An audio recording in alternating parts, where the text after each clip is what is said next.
With me now is the marine salvage specialist John Noble, and we can't be sure that this debris is from this plane. It seems the probability is that it is. So what happens now in terms of a salvage operation? Well, if there's debris on the surface, it will give the response teams an indication of where the main fuselage might be on the seabed. Undoubtedly, the engines and bits of fuselage will have sunk to the bottom. We're not sure precisely what depth it is there.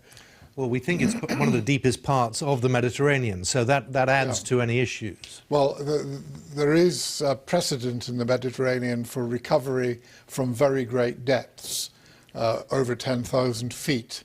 So I don't think the depth will be an issue, and we're not looking at an MH370 situation.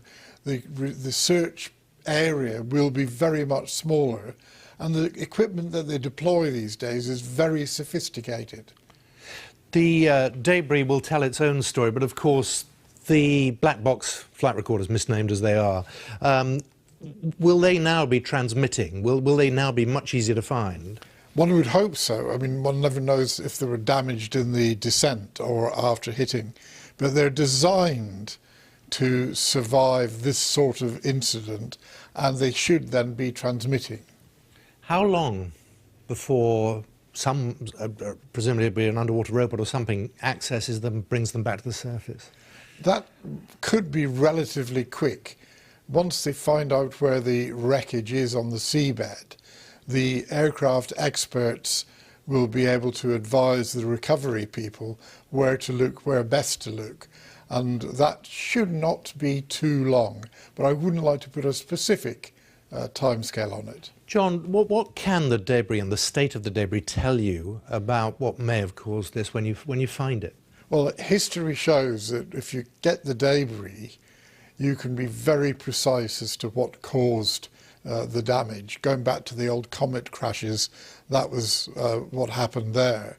So I would be very confident indeed that the aircraft analysis would show quite precisely where if it was an explosion, where it occurred on board, and what sort of force it was. Yes, and in the cold light of day, of course, we're talking about a disaster involving 66 people. Yeah, there will be bodies. There are other processes that will take priority, presumably, and people will want to get those bodies home. Well, usually the priority here will be to get the bodies back. That was what happened with Air France, it's what happened in Indonesia, and it is what the families will want, of course. We mustn't forget the many people who are looking for lost relatives. So the recovery of the deceased will be a priority, but at the same time, the scientists will be looking for other evidence. John Noble, it's good of you to come in. Thank you very much. Thank you. Thank you.